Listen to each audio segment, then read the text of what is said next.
Tyson Fury is in negotiations for a WWE return later this year, plus these mystery spooky vignettes. Who are they teasing? Who will be returning to WWE in addition to Tyson Fury as well? Plus, are we going to see a third brother debut on Monday Night Raw? Elias, Ezekiel, and Elrod? Also, we'll talk about Roman Reigns' confirmed next WWE appearance, and Austin Theory, or just Theory, has he confirmed when he's going to be cashing in the Money in the Bank briefcase? All this and more in today's WWE News.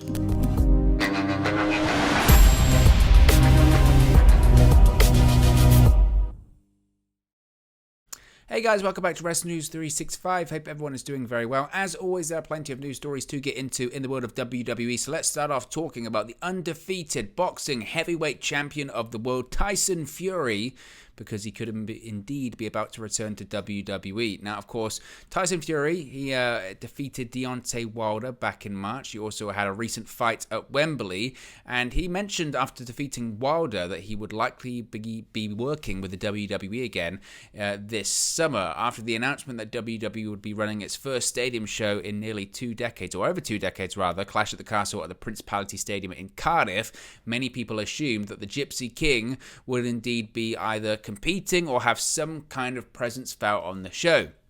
Now, Tyson Fury worked with WWE back in 2019, of course, facing Braun Strowman at the Crown Jewel pay-per-view event in Saudi Arabia. This was his one and only match for WWE thus far, although at the time, the expectation was that he was going to be working with WWE a lot or significantly going forward. There were tentative plans for him to have a match or be involved in the Andre the Giant Memorial Battle Royal at WrestleMania 36 in 2020. There were also plans possibly to do a stadium show in the UK in 2020 and face off against then WWE champion Drew McIntyre, but of course the pandemic changed all those plans. But fast forward several years, it looks like Tyson Fury is about to step back inside of a WWE ring again once more, because Give Me Sport, Louis Dangoor is reporting, and has been confirmed by multiple other credible journalists too, saying that they have learned from sources close to Tyson Fury that the boxer is in talks with WWE regarding a potential return this summer. Now, it's important to note they've been told nothing is finalized at this stage, and there are no concrete plans to have him on any shows, but what they are reporting is that discussions have indeed taken place. Now, the return, if it does indeed happen, would have to be working in line with the other commitments that Tyson Fury has set for that time. His return would most likely tie in with Clash at the Castle, which of course is set to take place on September 3rd in Cardiff, Wales. It's also worth noting that they've not been told whether Fury's potential return would be for an in-ring appearance or just to be appearing on the show as a referee, or just be showing up, waving to the fans, as it were. Of course, it's going to be WWE's first UK stadium show since 1992, so it's no surprise that higher-ups would be looking to bring in one of Britain's biggest sporting stars for the event. I know a lot of people didn't like Tyson Fury's in-ring appearance at Crown Jewel in 2019. And to be honest, I can't say it was spectacular by any means. I've said this a million times here on this channel, and I will continue to say it. I have no issue whatsoever with celebrities, athletes, whatever, entering the WWE ring, as long as they take it seriously, as long as they do the training, and as long as they're safe and they're entertaining. Maybe some people in the United States aren't as familiar with Tyson Fury, or they might think he's not a big deal. Certainly over here in the UK, he's a massive, massive, massive deal. Every time he talks or does anything, it gets widely reported over here in the UK. And he's got a personality that's tailor-made for WWE. He spoke a lot recently about retiring from boxing, and there aren't many big fights left out there. He's done the Wilder trilogy.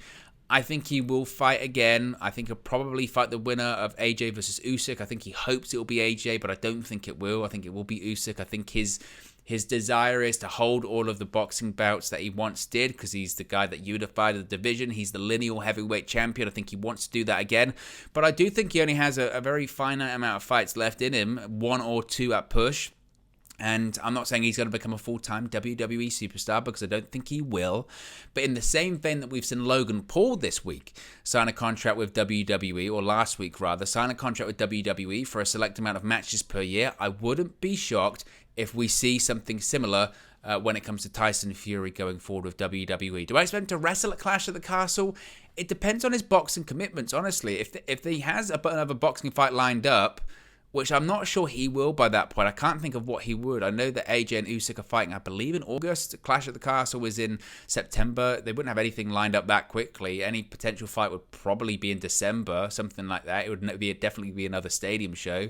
They might actually be in Saudi Arabia. The initial previous Fury AJ fight that was tentatively scheduled before they had to pivot back to the Wilder fight was meant to be in Saudi. So we'll have to wait and see for that one. But whether he'll be wrestling, I remember I see someone the other day talking about a potential. It could be Roman Reigns versus Drew McIntyre on the show with Tyson Fury as a special guest referee. That feels like a big deal. It certainly feels like a big deal. Maybe they would want him to wrestle. I don't know. I don't know what they would want him to do. But certainly the thing he was doing last time was wrestling, and then he kind of teamed with Braun Strowman on an episode of SmackDown after he defeated him via countout at Crown Jewel. That's not going to happen because Braun Strowman is no longer with the company. So we'll have to wait and see what is planned for Tyson Fury in WWE. But it looks like the Gypsy King is indeed set to return to the company. Let's talk about the mysterious, spooky vignettes that we saw at Money in the Bank and on Monday Night Raw. Now, a lot of people are speculating, what does it mean? Who are they hinting at? I love a good vignette. And when I say a vignette that no one really knows what it's about, that teases the debut or return of someone, but fans go wild on social media trying to figure out who it would be. Chris Jericho was the best at this, I think. Some of my favorite mysterious vignettes that Chris Jericho did, of course, is the classic "Did you crack the code? Did you break the code? Save us, Y2J," back in 2007. Fantastic that was. Another really good one he did was back in 2012, at the end of 2011, 2012, when he had the YouTube channel that kept appearing in the bottom right-hand corner of WWE programming. Then we got these really bizarre sort of end-of-the-world, apocalyptic kind of vignettes that we saw with it was a young female child at a school. And then there was a boy there bouncing a ball. It was very, again, apocalyptic, and it led to the return of Chris Jericho. That was great. Other sort of mysterious vignettes over the years. One was The Undertaker's return. I remember that back in, that was 2011, heading into WrestleMania 27, when The Undertaker faced Triple H. And at the time, I think it was like 2-2-11. That's what it went. There was this cabin in the middle of nowhere, and it was raining. And actually, a lot of people thought it actually was going to signal the debut of Sting. So much so in WWE that WWE officials actually reached out to Sting at the time and said, "Hey, do you want to come to WWE?" A lot of people are talking about it, and discussions were held, and he was very, very close. And the idea would be that the vignette would close with Sting coming out of the barn and being greeted by The Undertaker, and it would lead to Sting versus The Undertaker at WrestleMania 27. Ultimately, it didn't happen. Sting decided to re-sign with TNA Wrestling at the time. But those are some of my favorites. I've just veered off massively. What I am talking about is, who is this? Who is behind these spooky vignettes? People saying, is it Bray Wyatt? Is The Fiend returning? Some of the imagery was rather fiendish, and people thought, oh, does that mean The Fiend? There was a crow there. Does it mean Sting's returning to WWE from AEW? No, it doesn't. It means the return of none other than Edge, because Fightful Select, Sean Ross Sapp is reporting that the working plan was for these spooky vignettes to represent Edge. Now, there are several clues as to it being Edge as the identity behind these vignettes. Now, these indicators were involved and have been spotted by several sleuths on social media that include crosses representing Christian, of course, his brother, friend, whatever you want to call him. The Hardy Boys gloves are in there as well. The Dudley Boys glasses, and there have been some other references to his biggest foes. There was a Latino Heat number plate as well. Of course, one of Edge's biggest rivals early on in his career was Eddie Guerrero as well. So that makes a lot of sense. So that indeed is going to be Edge. And it would appear that he would be returning to feud with his former Judgment Day stable. We saw Finn Balor debut new in-ring gear last night on Monday Night Raw. Instead of wrestling in trunks, he's wrestling in tights, black leather tights with a purple shirt thing hanging out his back pocket.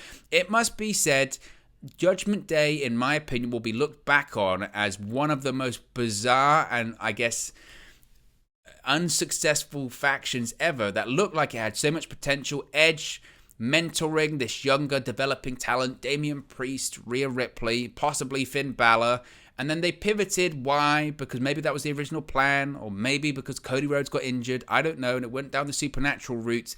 And since they pivoted and Finn Balor became the leader of the group, they're barely on Raw. They're on main event. I know they were on Raw last night, but any steam or momentum this faction had, which wasn't a ton to be fair, has been lost completely. Now, I don't know what kind of Edge is going to be returning to WWE. I don't know if it's still going to be this supernatural version of Edge that he was before with the purple light and all that kind of stuff. I don't know if it's going to be the Radar Superstar. He cut his hair. That makes me think as well that what happened when it came to the turn of Finn Balor turning on Edge and Judgment Day turning on Edge can't have been thought that far in the future because he cut his hair. That's a big decision for someone that's got long hair. So I don't know. But I think what we're heading towards is Finn Balor versus Edge at SummerSlam. Possibly Supernatural Edge versus the Demon King version of Finn Balor, maybe, is what they're heading to. And look, that's an exciting match. That's a good match. But Judgment Day just means nothing at this point. It really doesn't. We could be seeing a new Elias Brother appearing on Monday Night Raw. WWE once again teased the debut of Elrod on last night's 4th of July edition of Monday Night Raw. It's the third time they've done it. And of course, previously, a couple of weeks ago, there was a match that was scheduled to be Kevin Owens versus either Elias, Ezekiel, or Elrod. I think the reason that why that match didn't happen is because they don't have the character look of Elrod ready. We don't really know what he's going to look like. And I think what we're heading towards is kind of like that movie Split, isn't it? That we're going to be seeing multiple versions of Elias Ezekiel. And as I've said several times here on the channel, this gimmick, this storyline is way, way, way better than it has any business being. I'm actually flabbergasted they've managed to stretch it this long, and it feels like there's been actual story progression here. Every week you are interested to see where they're going. When Elias showed up on Raw the other week, people were genuinely curious to see how they were going to pull it off. And if anything, it wasn't shocking how they pulled it off. They glued a beard to his face and used a green screen and a bit of crafty editing. It's not hard. But I'm interested to see what Elrod looks like. It's fun. How long can it possibly last? I don't know. I'm not going to write it off. I would previously have said, oh, they can't stretch this out for so long, the naivety will wear off. But this has been going since the night after WrestleMania 38. And it's still good. Now, long term, in terms of a year and a half, where will it be by that point? But where will anything be in a year and a half, right? Anything's possible. So credit to Ezekiel, Elias, Kevin Owens, everyone involved in this. It's been fantastic. Roman Reigns, of course, he's been barely seen on WWE television as of recently, but it has been confirmed when he will next be appearing on Raw. Since he's the WWE champion, he does hold Raw's title as well. It was confirmed by PW Insider that the Tribal Chief will be making his return to WWE on the July 25 episode of Monday Night Raw from Madison Square Garden. He's also been booked for an upcoming episode of SmackDown as well. He's been advertised for this Friday's episode of SmackDown. Of course, this will be the first appearance he's made since the June 17 episode of SmackDown, where he defended the undisputed Universal Championship against Riddle. The booking of Roman Reigns, it feels more and more bizarre, doesn't it? Like, I can't disagree that his limited appearances on both shows does make him certainly feel more special. He does feel like he's in that rarefied air of a Brock Lesnar or a John Cena at this point. There's no doubt about it. He's been elevated the last couple of years. 1, by beating everyone. 2, by holding the championship for so long. And now, his limited appearances does make him feel more special. The only issue is that he's a champion. Not just of one show, but for 2 shows. He holds both bouts. Now, you could say, well, who on earth is going to defeat him? That's a problem WWE's made for themselves. Absolutely. But I remember when people used to complain because Brock Lesnar was the Universal Champion on Raw, and the Universal Champion was Universal Champion for like something ridiculous, like 18 months nearly, and he barely appeared on the brand. But people at the time said, well, at least we've got a WWE Champion on SmackDown. They've doubled down. They've doubled down on that problem, and it does make you wonder, why would you make that match at WrestleMania an undisputed winner-takes-all match if you knew Roman Reigns' schedule was going to become severely limited afterwards? Why would you do that? Now, I guess the reason they did it, the answer would be, we did it because we sold pay-per-views, we sold subscriptions to Peacock, and we sold tickets. Maybe that's why they did it. But there's no doubt the shows are suffering because of it. SmackDown, it's just dull. It's just dull. I mean, when Reigns appears, it's great. When Brock appears, it's great. I mean, I say great, their segments are great, but the show's dull. Raw is more watchable, but it's still 3 hours. That will always be the problem when it comes to Raw. So, but I don't see Reigns dropping the title anytime soon. He's not losing to Brock at SummerSlam. Theory, we'll talk about him in a second. I doubt who's he going to cash in on? Is he going to cash in on Brock? But is Brock going to beat Roman? I don't know. WWE's booked themselves into a strange corner. Speaking of Theory, he's going to get a rematch for the United States Championship that he lost at Money in the Bank at SummerSlam as he takes on Bobby Lashley. He also said that he's going to cash in his Money in the Bank briefcase after the Last Man Standing match between Lesnar and Reigns. First of all, he will not. I would be stunned if a heel cashed in on a heel Roman Reigns, because I think Reigns is going to win that match. Unless Brock wins. But again, why would you have Brock finally beat Roman just to only lose it to... I don't know why they would do that. I don't. I think, again, I assume the original plan was to have Cody Rhodes win the Money in the Bank briefcase, cash in on Roman Reigns, and win the WWE Championship while Reigns stayed as the Universal Champion. That's what I think was the plan, I think. But as well, when it comes to the United States Championship match, I thought rematches no longer existed in WWE. Or did that rule change? Again, I don't know. Nevertheless, guys, be sure to smash a like on the like button. Be sure to subscribe, bottom right-hand corner, and I'll speak to you again very, very soon. Hey guys, thank you for watching, listening, streaming, or however you come across this video today. Be sure to click on the video on the right there to watch our next video, or click the bottom there to subscribe, or the bottom right-hand corner. Thank you very much, and I'll speak to you again very soon.